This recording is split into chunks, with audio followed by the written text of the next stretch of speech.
Quiero compartirles un texto de la palabra. Abra su Biblia en Hebreos, capítulo número 5. Hay mucha discusión quién escribió el libro de Hebreos.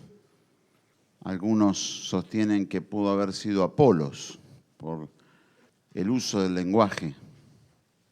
Y también hay discusión sobre a qué hebreos se lo mandaba. Y inclusive yo tengo amigos que piensan que la carta de Hebreos fue escrita por Pablo y es una segunda carta a los judíos que vivían en Roma. O sea que vendría a ser como la segunda parte de Romanos, donde en la primera parte les habla a los romanos y en la segunda parte les dice, si ustedes se vuelven para atrás, esto no va a estar bien delante mío. Y entonces les presenta, todo el libro de Hebreos es un alegato acerca de quién es mejor sumo sacerdote, mejor sacrificio. Hebreos presenta que la salvación en Cristo es mejor. Y para el final, capítulo 10, va a apretar el acelerador y va a decir, si ustedes retroceden, no va a agradar al alma de Dios. Capítulo 11 va a hablar acerca de la fe, animándolos a que vivan por fe en medio de un mundo que era muy peligroso, porque era un mundo en el cual el cristianismo estaba empezando a ser perseguido de una manera brutal. Entonces, muchos de los hebreos decían, decimos que somos hebreos y no decimos que somos cristianos, porque a los hebreos no los persiguen y a los cristianos sí los persiguen. Entonces vamos a tratar de evitar que nos persigan y para evitar que nos persigan vamos a cambiar la identidad. Vamos a decir que no somos cristianos. Esto es un poquito el nudo de la historia en forma breve. Y en el versículo número 11, yo voy a leer otra versión. Y a mí me gusta hacerles este lío de leerles otra versión porque algunas veces nos acostumbramos a ciertas palabras y creemos que ya sabemos, y no es que sabemos, es que ya se nos hizo el oído a ciertas palabras. Y es necesario que de repente venga el pastor y traiga otra versión. Hoy traigo una, mañana traigo otra. Y leemos y es como que suenan diferentes. Pero le va a ser bien para que coteje. Dice, tenemos mucho que decir sobre este asunto, pero es difícil explicarlo, porque ustedes son lentos para entender. En perfecto porteño diría, son lentejas. Al cabo de tanto tiempo, ustedes ya deberían ser maestros. En cambio, necesitan que se les explique de nuevo las cosas más sencillas de las enseñanzas de Dios. Han vuelto a ser tan débiles que en vez de comida sólida, tienen que tomar leche. Y los que se alimentan de leche son como niños de pecho, incapaces de juzgar rectamente. La comida sólida es para los adultos, para los que ya saben juzgar, porque están acostumbrados a distinguir entre lo bueno y lo malo. Yo quisiera que entendiéramos lo que dice Hebreos. No sos capaz de poder discernir las cosas como adulto, sino que necesitas leche. A ver, si un pueblo que sufrió, le vuelven a vender la misma historia, la misma historieta, quiere decir que ese pueblo le está pasando lo de Hebreos, retrocedió. Porque esto, por esta esquina ya pasamos. ¿Se entiende?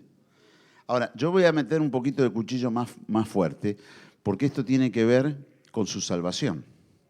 No es milonga lo que le estoy contando, ¿eh? Esto tiene que ver con su salvación. ¿Por qué? Se ha instalado en nuestro país Si se quiere, no quiere hablar del país, hablemos del mundo entero, hablemos del cosmos, hablemos del sistema. Se ha instalado, primero en Europa, después en algunos países de Latinoamérica, esta versión de sociedad con una filosofía donde el mercado es todo. A ver, vamos a ver quién es el mercado en la Biblia. ¿Quiénes lloran a la gran ramera? Los y los mercaderes, ¿quiénes son? Los señores del mercado. ¿Está claro? Bien. Entonces, no tenemos que investigar mucho para entender esto. Y como Jesús dijo, miren muchachos, no se puede servir a dos señores. Y no dijo a Dios y al diablo, dijo a Dios y a las riquezas. Cuando la riqueza es puesta en un lugar divino, las cosas empiezan a andar mal. A ver, pastor, ¿usted cree que la cosa va a mejorar? No. Si yo me baso en lo que dice la palabra, le digo que no. Si me baso en lo que el Señor nos viene hablando, vamos a tener una época en la cual vamos a volver a llevar la situación a otro nivel, pero va a ser un tiempo breve y después viene el Señor. No sé cuánto tiempo demorará la venida del Señor. No sé si yo la voy a ver con mis propios ojos, pero la situación se va generando de una manera muy clara. Ejemplo, en algunos periódicos de hoy, de los Estados Unidos y de Argentina, se habla acerca de la base que China tiene para estudios astronómicos en Neuquén y de las bases americanas que se están planteando en nuestro país. No le tengo que explicar que la Biblia dice cuando el río Éufrates se secara, iban a pasar los reyes del oriente hacia occidente. Eso ya está todo. Entonces uno mira esto y dice, ¿de qué hablamos? Y hablamos de que las señales del fin, las palabras, se van cumpliendo. Y yo no puedo ir contra una profecía. Yo no puedo decir, no, que mire lo que le pasó a Jonás por ir en contra de una profecía. Cuando miro todo esto, cuando observo todo esto, digo, muy bien, ¿dónde estoy parado yo? ¿Cuál es mi lugar? ¿Cuál es mi espacio? Y cuando hablo en forma personal, ¿dónde estoy parado yo? No me estoy refiriendo a mí. ¿Dónde estamos nosotros? ¿Dónde está nuestra comunidad? Una hermana me mandó en estos días unos textos de Apocalipsis que ella tuvo un sueño y Dios le dijo que me los diera. Y es Apocalipsis 3, versículos 9 y 10, donde dice, yo entrego a los que dicen ser judíos y no lo son de la sinagoga de Satanás, etcétera, etcétera. Eso tenía que ver con una oración que yo estaba haciendo ese día en mi devocional, diciéndole, Señor, mira esto, y Dios sabe lo que yo le estaba diciendo, entonces vino esa palabra que venía justo con anillo al dedo. Pero el versículo 10 dice, yo te mantenés firme, te mantenés fiel, yo te voy a librar de la hora de prueba que viene sobre el mundo entero. Entonces, en la medida que nosotros prediquemos el Evangelio y mayor cantidad de gente entre en Cristo, esa gente va a estar guardada. ¿Cómo está guardada? Por milagros. Cuando yo miro a la sociedad argentina, puedo hablarle del mundo entero, pero me gusta rascarme para adentro. Cuando yo miro a la sociedad argentina que está seducida por una lógica, por una filosofía, donde el poderoso es el que tiene y el que no tiene cada vez tiene menos, que es lo opuesto a la solidaridad, que es lo que marca la palabra de Dios. Yo me paro y digo, ¿para quién está este texto de Hebreos? Che, necesitas tomar leche porque estás lenteja. Al gran pueblo argentino, salud. Si yo voy delante de Dios y le pido a Dios que Él intervenga, y mi oración es, bendecime a mí, bendecime a mí, bendecime a mí, bendecime a mí, bendecime a mí, y bueno, voy a estar como los hebreos, lenteja. Porque voy a empezar con el individualismo. Y entonces hay en este sistema donde el mercado es el que manda, hay gente que gana muchísimo dinero y hay gente que mira. Y entonces, cuando los que miran quieren alcanzar algo de lo que tiene el que tiene muchísimo dinero, encuentran que el que tiene muchísimo dinero lo hizo delinquiendo. ¿Está claro? Bien. Puedo llegar a ser muy fuerte en lo que tengo para decir o lo que quisiera decir, pero me estoy callando. Me estoy callando.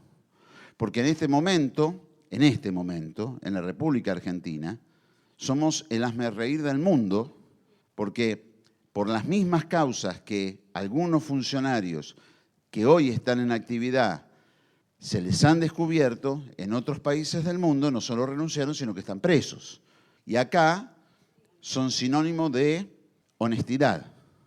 Y uno no entiende muy bien cómo anda eso y uno dice, estás lenteja, no estás entendiendo. Entonces, cuando uno se planta esto, digo, vuelvo a insistir sobre lo mismo, voy a ser más duro todavía, o más profundo todavía. Cuando yo voy delante de Dios y la gente pregunta, ¿por qué ustedes reciben milagros como ustedes reciben milagros? Digo, ¿será que estamos haciendo lo que Dios quiere que hagamos? Y entonces las promesas se cumplen. Y esto es algo clave para mi vida con Jesús. Donde yo le digo al Señor, muy bien, Señor, el mundo va para allá, pero vos me decís que tengo que ir para allá. ¿Qué voy a hacer?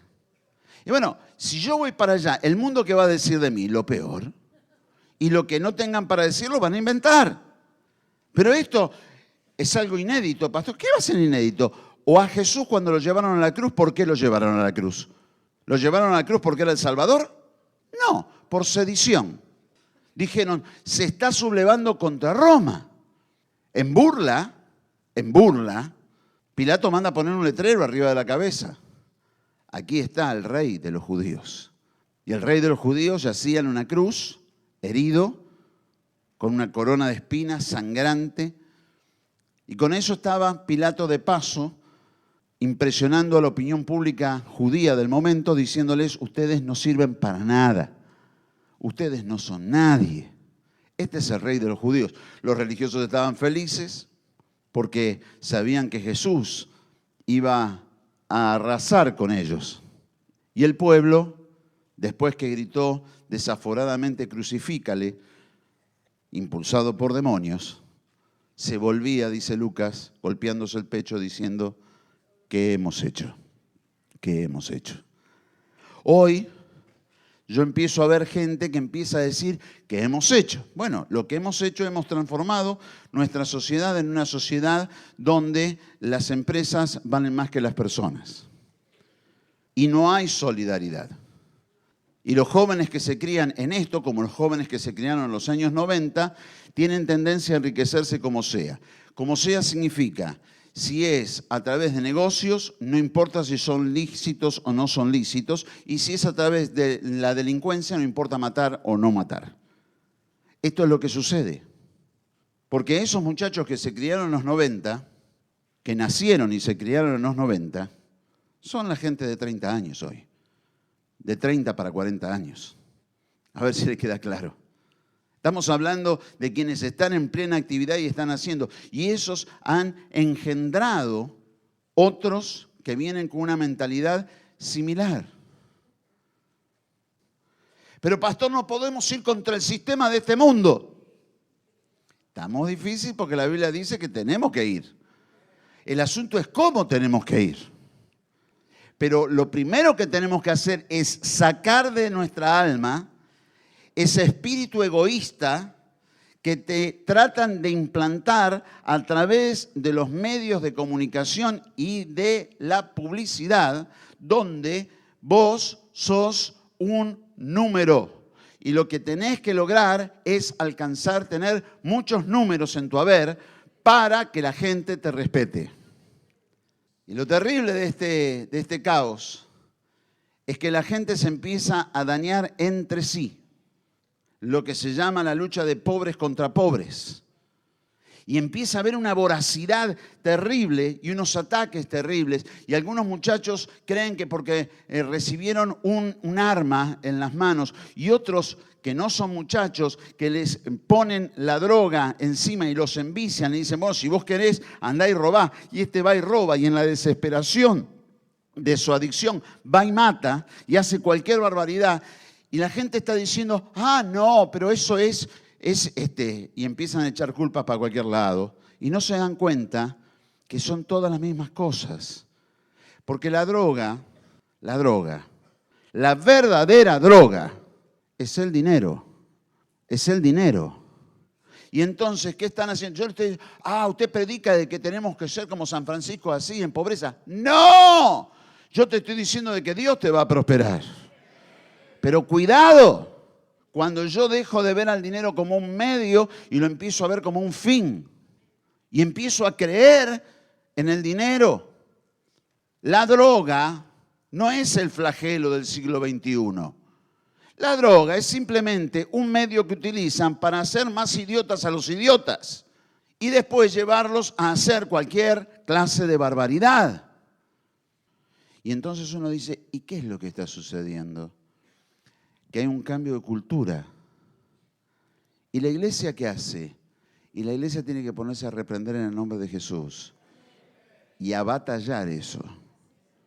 ¿Por qué? Porque nosotros predicamos la solidaridad, el dar, el amar. El mensaje de Juan el Bautista, el que tiene 2 túnicas, del que no tiene, y el que tiene que comer haga lo mismo. No cobren de más, no difamen, no extorsionen y conténtense con su salario cuando ese salario es como el que era el de los soldados romanos bien pagos, porque eran los que garantizaban que el dinero llegara a Roma. Amén. Amén. Ahora se vinieron al libro de Salmos y busque el número 51. Todos nosotros hemos pecado, ¿sí o no? Dice el apóstol Pablo, por cuanto todos pecamos. Así que nadie puede ser libre del pecado. Y como le voy a hablar de los religiosos en un momento, quiero que entienda la diferencia que existe entre una hija y un hijo de Dios y los religiosos. Para los religiosos su dogma está por sobre todas las cosas. Y lo que usted va a leer conmigo ahora es la oración de un hombre que tenía mucho poder porque era el rey David, pero que había hecho un pecado, había tenido una relación sexual con una mujer casada y como había quedado embarazada, y el marido no quiso llegarse a ella por fidelidad, porque era un guerrero a quien él hizo venir desde el frente de batalla, lo mandó matar.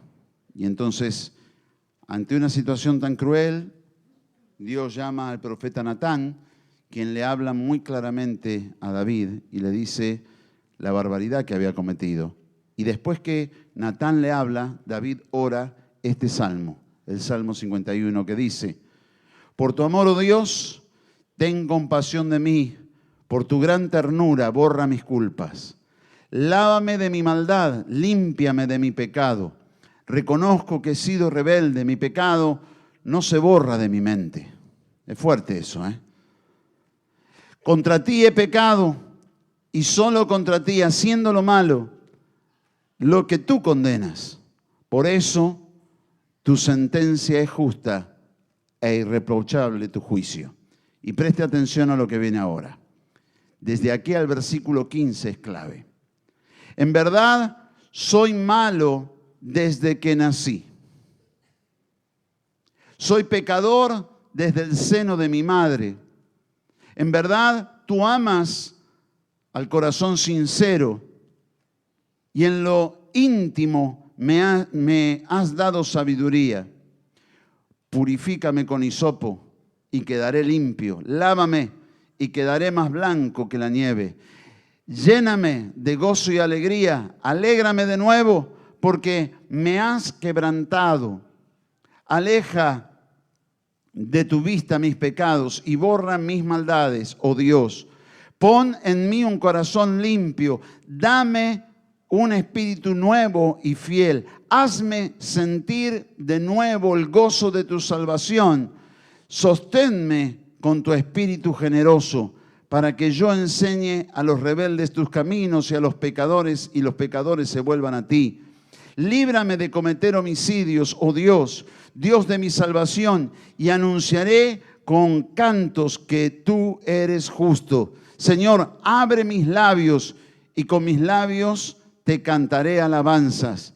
Pues tú no quieres ofrendas ni holocaustos, que yo te los daría, pero no es lo que te agrada.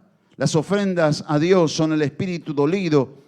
Tú no desprecias, oh Dios, un corazón hecho pedazos. Haz bien a Sión por tu buena voluntad. Vuelve a levantar los muros de Jerusalén. Entonces aceptarás los sacrificios requeridos, las ofrendas y los holocaustos. Entonces se ofrecerán becerros sobre tu altar. Un David que se reconoce pecador y que dice algo que es fuertísimo, porque él va a decir algo que es tremendo. Desde el vientre de mi madre que estoy en pecado, que fui concebido en medio del dolor, fui concebido en medio de pecado. Y cuando nosotros nos reconocemos con una naturaleza pecadora, usted y yo sabemos que tenemos esa naturaleza pecadora y que tenemos que aprender a vivir tomados de la mano de Jesús, sabiendo que el Señor quiere poner sobre nuestras vidas su mano, pero que ese proceso algunas veces demanda tiempo. Y en el tiempo nos suele suceder que cometemos errores y esos errores nos traen dolor y nos hacen sentir lejos de Dios. Y lo que Dios quiere es traernos hacia su presencia. Escúcheme bien. La gracia de Jesús está sobre su vida. ¿Cuál es la diferencia entre un religioso y un pecador arrepentido? En que el pecador arrepentido admite su pecado y el religioso cree en su perfección. El pecador arrepentido recurre a Dios y busca de Dios su favor y su amor. El religioso cree que tiene derecho de imponerle a los demás lo que él dice y piensa, creyendo de que esa manera pueden manejarlo todo. ¿Cuál es la diferencia? La actitud de corazón. Abra su Biblia en Mateo 3. Dice el versículo 7 de Mateo 3, al ver que muchos de los fariseos y los saduceos venían a su bautismo, les decía, el que habla obviamente es Juan el Bautista, generación de víboras, ¿quién os enseñó a huir de la ira venidera? Haced pues frutos dignos de arrepentimiento.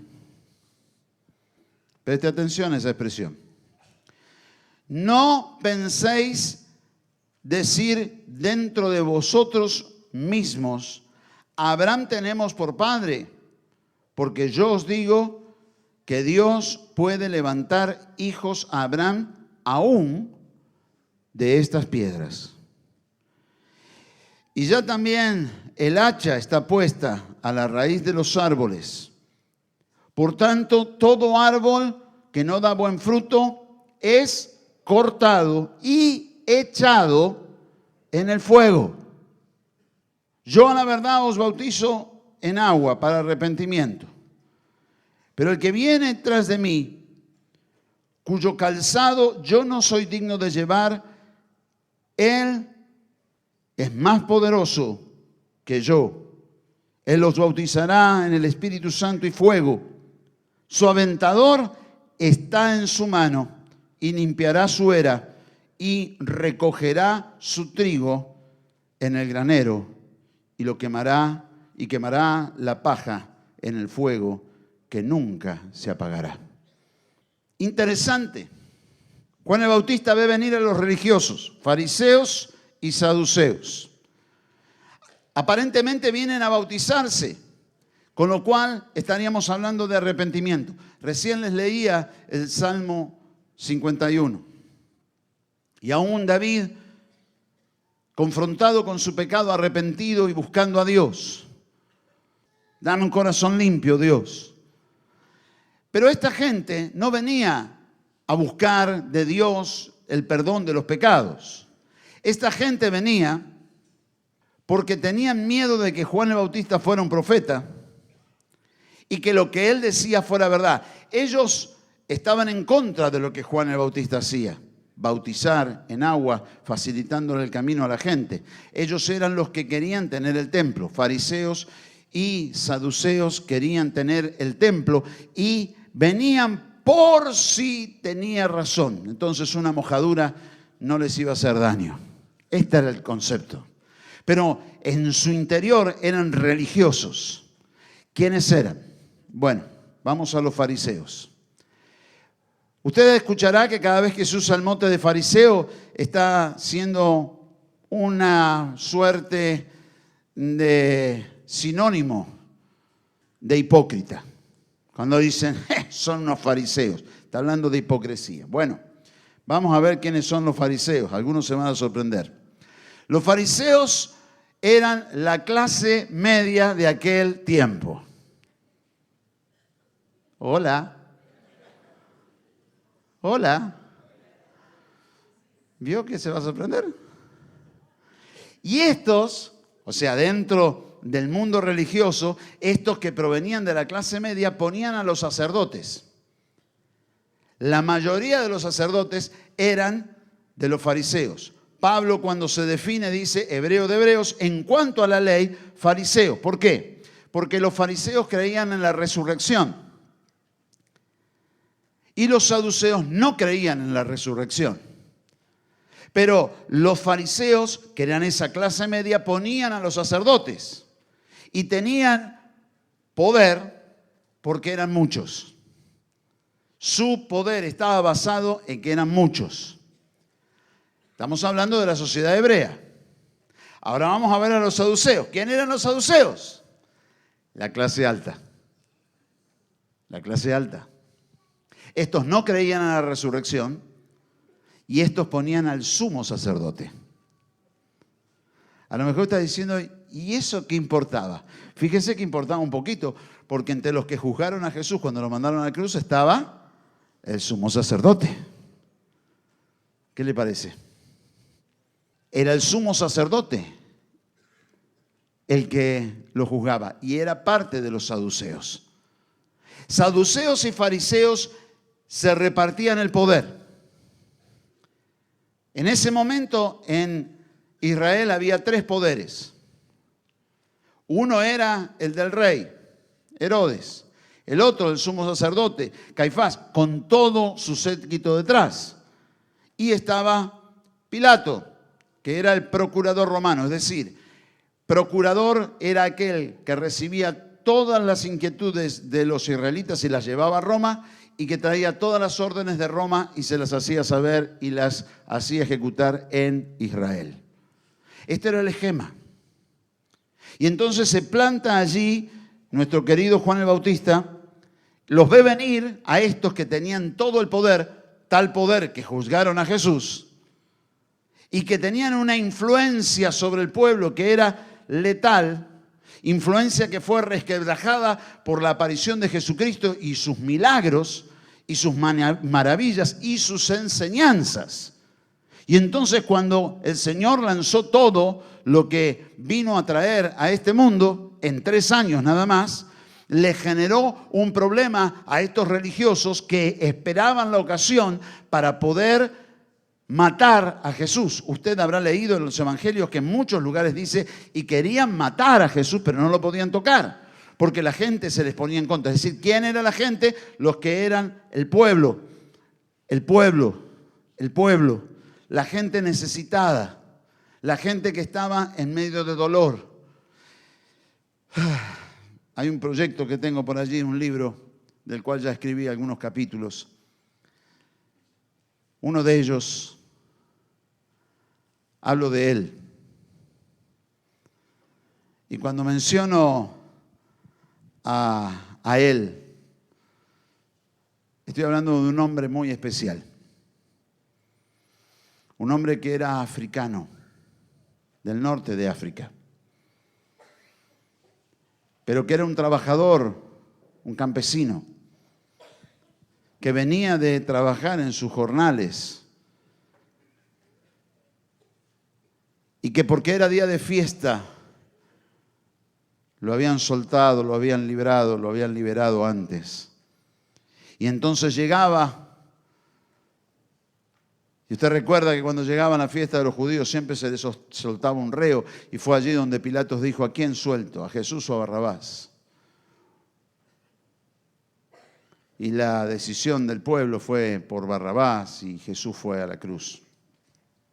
Pero Jesús estaba muy débil, muy débil.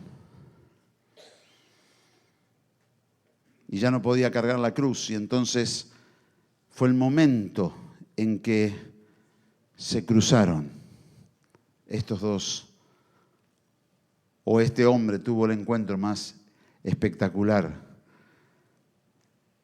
que alguien pudo haber tenido. Él, que venía de su trabajo y no sabía qué pasaba, se encontró con un herido, flagelado, que cargaba una cruz, y un soldado romano que le dijo: carga la cruz de este hombre. Yo me imagino la mirada, me imagino el roce de la piel cuando tomó la cruz.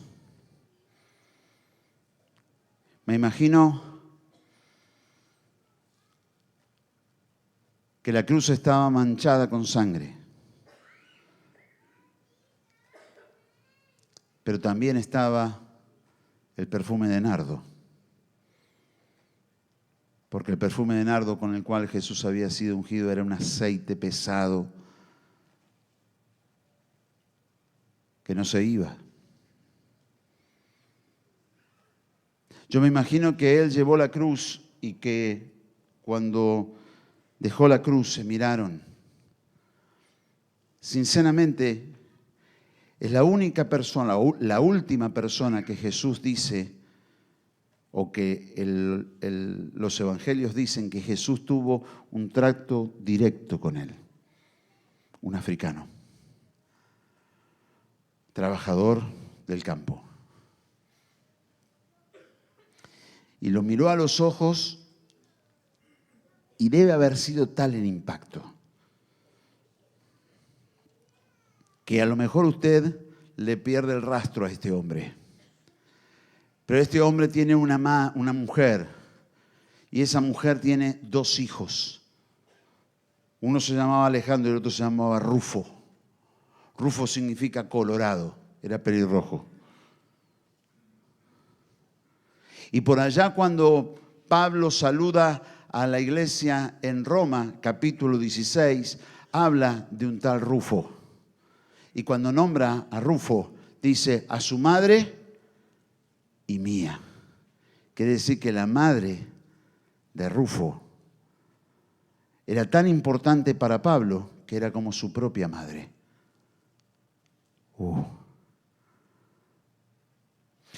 Yo me imagino a aquel hombre volviendo a su casa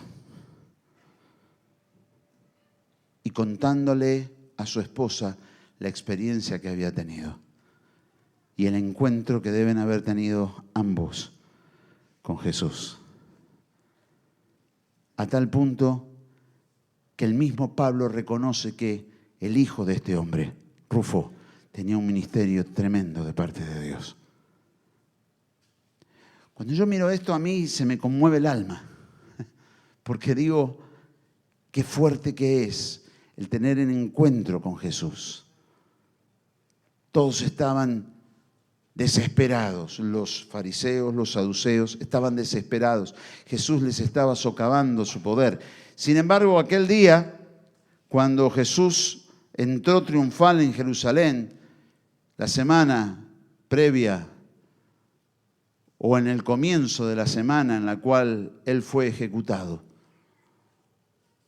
y dijo: mi reino no es de este mundo, automáticamente los ojos del pueblo que tenía esperanzas en Él, que Él era el Mesías, que venía a libertarlos del poder de Roma y de todas las opresiones que había a su alrededor, se había bajado de esa posición. Y entonces los fariseos y los saduceos vieron la ocasión para poder entrar, para poder penetrar en el pueblo. Y 4 días después gritaban: crucifícale, crucifícale. El mismo pueblo que se va a ir golpeándose el pecho diciendo: ¿qué hemos hecho? ¿Qué hemos hecho? Pero al tercer día se levantó de entre los muertos.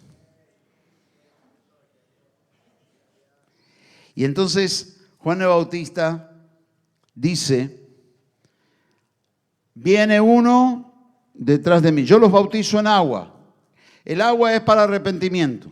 Los que vienen al agua saben que son pecadores y que se están arrepintiendo. ¿Usted es pecador? ¿Usted es pecadora? Nosotros nos arrepentimos. No somos perfectos, pero no somos religiosos. Y tenemos bien clara la diferencia. El pecador se va a encargar de llevar las cargas de los otros, porque sabe lo que es la carga. El religioso genera cargas. El religioso está siempre en actitud acusatoria. Aun cuando quiere disimular y te quiere decir que está todo bien, siempre se le escapa la acusación, el juicio.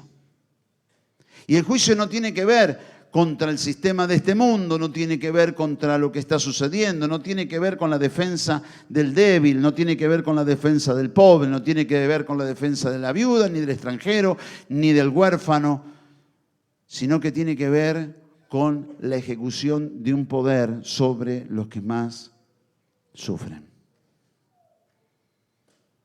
Y esta situación se viene repitiendo desde el comienzo. Los religiosos siempre utilizaron sus sistemas de culpa para dominar a la gente. Y el pueblo siempre estuvo sojuzgado. Y entonces aparece un Juan el Bautista que rompe con eso y dice: yo los bautizo para perdón de pecados. ¿Cuánto sale? Nada, es gratis. ¿Dónde? En cualquier lugar donde haya agua. Y rompe con todo un sistema religioso donde uno tenía que comprar un animal y hacer un sacrificio y hacer toda una serie de vueltas. Él rompe con todo eso y hace las cosas fáciles. Y dice: pero esto no es todo. Atrás mío viene uno del cual yo no soy digno de atarle el calzado. Él los va a bautizar en el Espíritu Santo y fuego. Y acá viene un punto clave. El Señor viene para bautizarte con el Espíritu Santo. El avivamiento que viene va a estar centrado en el bautismo del Espíritu Santo. Porque cuando el Espíritu Santo entra en la vida de una persona, dice la Biblia que da convicción de pecado, de justicia y de juicio. Quiere decir que el que te acomoda las fichas adentro del alma es el Espíritu Santo. Y entonces dejas de llamar pecado a lo que la religiosidad llama pecado. Y empezás a llamar pecado lo que verdaderamente es pecado. Por eso lo que le dije al principio, en ese juicio de valores que le hice hacer sobre el mundo y el Señor de este mundo, que es o que son las riquezas. Y nosotros que creemos en Jesús, es un tema de salvación. No estamos hablando de algo menor, estamos hablando de algo directamente central en la vida espiritual, en la vida cristiana. Y entonces, cuando yo digo: muy bien, Señor, yo quiero el bautismo del Espíritu Santo, el Espíritu Santo te va a llenar y vas a empezar a hablar en lenguas. Pero las lenguas son la manifestación interior de lo que el Espíritu Santo comienza a hacer en tu interior. Y el Espíritu Santo comienza a poner cada cosa en su lugar, y con esa gloria que Él derrama, además pone fuego para que puedas soltarte con toda autoridad y lanzarte en fe y creer en fe que Dios va a hacer milagros, prodigios y señales en cada lugar. Y que esos milagros son justicia de Dios en medio de nuestra tierra. Aleluya, aleluya, aleluya. Bendito sea el nombre de Jesús. Cuando nosotros tenemos en claro que la gloria del Espíritu Santo viene sobre nuestras vidas, que la unción del Espíritu Santo viene sobre nuestras vidas, que nosotros vivimos bajo la gloria del poder del Espíritu Santo, entonces se empiezan a abrir las puertas sobre nuestras vidas, se parten las ligaduras, se quiebra toda cadena sobre nuestras vidas. El Evangelio es pentecostal. Pero no porque estoy hablando de una denominación. No. Estoy hablando de un derramamiento. Estoy hablando de un episodio. Estoy hablando de una situación. El día del Pentecostés. No se cierra en la crucifixión la obra. Porque esos hombres y esas mujeres que quedaron cuando Jesús fue llevado a la gloria, en el día 40, después de haber resucitado, comenzaron a cometer errores. Pusieron todas las cosas en común, cosa que Jesús no les había pedido. Nombraron al sucesor de Judas, que Jesús no les había pedido. Y algunos por allí pueden decir, bueno, pero eso de poner todas las cosas en común, mire, no era el plan de Dios. ¿Quiere ver el plan de Dios? Vaya a Antioquía, mire lo que Pablo y lo que Bernabé enseñan en Antioquía, eso era el plan de Dios. Y entonces, ¿cómo hacemos que esta gente pueda encarrilarse en lo que Dios quiere? El Señor dijo, yo me voy, pero no los dejo huérfanos. Voy a enviar sobre vosotros el Espíritu Santo, y Él estará con vosotros y estará en vosotros. Y entonces, en el día 50 después de la Pascua, el Espíritu Santo descendió sobre los que estaban en el aposento alto y comenzaron todos a hablar en nuevas lenguas, según el Espíritu les daba que hablasen. Y comenzaron a soltar todo el fuego que había dentro de su interior. Busque ser lleno del Espíritu Santo. Anhele ser lleno del Espíritu Santo. Deje que el Espíritu Santo llene su vida. Permita que el Espíritu Santo pueda brotar con gloria. Es más, cuando está orando y las situaciones se pueden poner difíciles, complejas, esas situaciones que uno no entiende qué es lo que sucede, qué es lo que pasa, pues empiece a orar y deje que el Espíritu Santo le llene, porque dice la Biblia que el Espíritu clama, intercede por nosotros y pide como conviene. Aleluya. Aleluya. Aquel hombre que se cruzó con Jesús y que va a llevar luego en una historia que es tácita, es decir, no está escrita en la Biblia, pero que después nos evidencia que su esposa, llena del Espíritu, era como una madre para Pablo y sus hijos servían al Señor y su hijo Rufo estaba siendo usado por Dios de una manera tremenda. Ese hombre se llamaba Simón. Y Simón significa junco quebradizo. Junco quebradizo. Dios no va a tomar personas potentes, fuertes, capaces. No. A Él le basta con un junco quebradizo, al cual llena de su Espíritu Santo y lo transforma en alguien lleno de gloria, de poder y de unción. Hay muchas personas para admirar en la Biblia. María Magdalena es una de ellas. La mujer corajuda que apareció en los lugares menos indicados, reclamando el cuerpo de Jesús, exponiéndose a que la mataran. Sin embargo, ahí estaba, con un valor tremendo. Pues Dios mira a un Simón, hecho Pedro, que lo negó.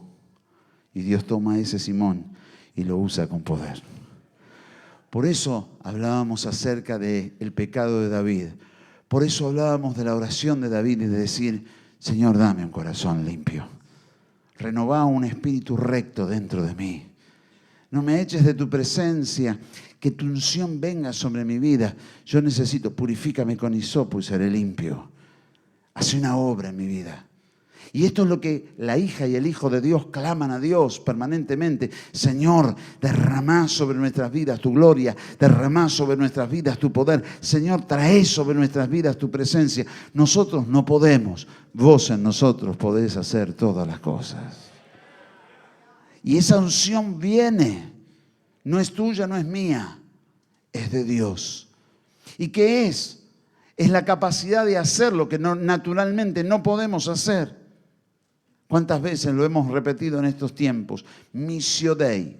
La misión es de Dios. Yo no hago las obras. El que hace las obras es Él. Él sana a los enfermos. Él libera a los oprimidos. Él sana. Él hace milagros. Y sobre todas las cosas, Él fue a la cruz del Calvario para darnos eterna salvación. Yo no hago nada. ¿Y entonces qué somos? Colaboradores. Colaboradores, y somos los que nos plantamos, somos los que en señal de fe ponemos las manos sobre los enfermos, y las manos no sanan, los que se sanan son los enfermos. Y en análisis gramatical de esa oración es muy simple, el verbo actúa sobre los enfermos, son ellos. Entonces no es que yo tengo manos sanadoras, no, mi mano es simplemente una señal de fe que dice en el nombre de Jesús. Y estoy expresando mi fe y estoy incentivando la fe de aquel que recibe, porque ya somos dos los que creemos y nos ponemos en comunión y nos ponemos en unidad. Y entonces empieza a producirse ese milagro que Dios está ahí presente y empieza a hacerlo de acuerdo a su poder. Creer en Dios, dejar que Él haga la obra y nosotros depender del Espíritu Santo, depender de lo que el Espíritu Santo quiere hacer. Necesitamos recibirle, necesitamos recibir su experiencia, necesitamos entrar en un mundo de sensaciones. El Espíritu Santo te lleva a un mundo de sensaciones, sentís cosas. Y muchos dicen, no, pero eso está mal. No, está muy bien. Sienta, deja que el Espíritu Santo lo lleve por un mundo de sensaciones en el cual uno descubre cosas extraordinarias. La Biblia dice, soñarán sueños, verán visiones, tendrán experiencias maravillosas. Pero, pastor, usted cuando comenzó a predicar estaba hablando de acá de la tierra y de cosas muy terrenas. ¿Y con qué vas a atender las cosas de esta tierra si no es con las cosas del cielo? ¿Vos creés que vas a poder solucionar algo a través de tu fuerza natural? No, mi hermana, no, mi hermano, es a través del gloria, del fuego, del Espíritu Santo que hace las cosas que yo no puedo hacer, que hace lo que yo jamás en mi vida podría hacer. Pero ¿qué es lo que necesita Dios? Un pueblo desesperado en la búsqueda del Espíritu Santo. Así como David estaba desesperado diciendo, Señor, renová un espíritu recto dentro de mí. Esa es la manera de pedir el Espíritu Santo. Espíritu Santo, vení, llename. Quiero sentir lo que vos sentís, quiero vivir, quiero ver la vida como vos la ves, quiero llenarme de tu gloria y andar tomado de tu mano. Te necesito. ¿Por qué no cerrás tus ojos? Señor, te necesitamos ahora. Rabakara badaraya shira labakaya kanda. Urramabadaraya shira labaraya kanda labakaya kia. Ahora, Espíritu Santo, venimos delante tuyo, Señor, a pedirte, llénanos con tu gloria. Queremos, Señor, clamar con toda la fuerza de nuestra alma. Señor, nuestro ser quiere estar delante de tu presencia todo el día, Señor. En medio del trabajo, en medio de los viajes, en todo momento, queremos estar buscando tu rostro. Anhelamos, Señor, ser llenos de la gloria de tu presencia. Llénanos, Espíritu Santo, bautiza ahora. Bautiza con tu gloria. Bautiza. Ushama mamaya ramaraya landa labakaya kia. Urrama papapaya y alabadara y shoya kanda labakaya kia labaraya kanda. Ahora. Sopla. Bautiza ahora, Señor, ahora. Llena la vida de mi hermana, llena la vida de mi hermano de la gloria de tu Espíritu. Que ellos empiecen a arder con el fuego que nunca se apaga. Con ese fuego que lo ilumina todo. con ese fuego que nos llena de amor, con ese fuego que nos llena de gracia. Fuego del cielo, fuego del cielo, fuego del cielo, fuego del cielo. Oh, Marramakaya, Lía, la Badaraya, Shaya, Landa, la Bacaya. Oh, gloria, oh, gloria, oh, gloria.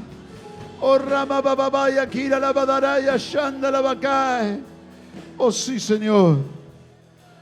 Que esta semana sea una semana donde te llenes de la gloria y del poder del Espíritu Santo. Oh, Rakamaya, Shira, la Bacaya, Kanda. Bendito seas. Bendito seas, Señor, bendito seas. Kamatara Shira la Bacaya. Danos experiencias tremendas contigo. Encuentros con tu gloria. Queremos llenarnos de tu presencia. Queremos llenarnos de tu poder. Queremos llenarnos de tu gloria. Sí, Jesús. Sí, Jesús. O Maharabadara Yashira está sobre tu vida. Está sobre tu vida. Así como estás de pie antes de hacer la oración final, quiero terminarte la palabra. Esta parte final que muchas veces no se habla. Dice la palabra: y su aventador está en su mano, y limpiará su era, y recogerá su trigo en el granero, y quemará la paja en el fuego que nunca se apagará. ¿Qué es un aventador? Una horquilla, un rastrillo, una pala. Algo que te sirva para tirar hacia arriba, que el viento se encargue de pegarle y quede solamente el trigo. Y dice que va a limpiar su era. ¿Qué es una era? Es su granero, su lugar de cultivo, la granja. Dios quiere limpiar tu granja. Dios quiere limpiar mi granja. No solamente mi vida, no solamente tu vida, sino también tu casa,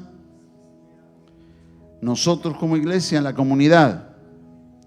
Y va a poner la paja, si quiere use otra parábola de Jesús que dice la cizaña.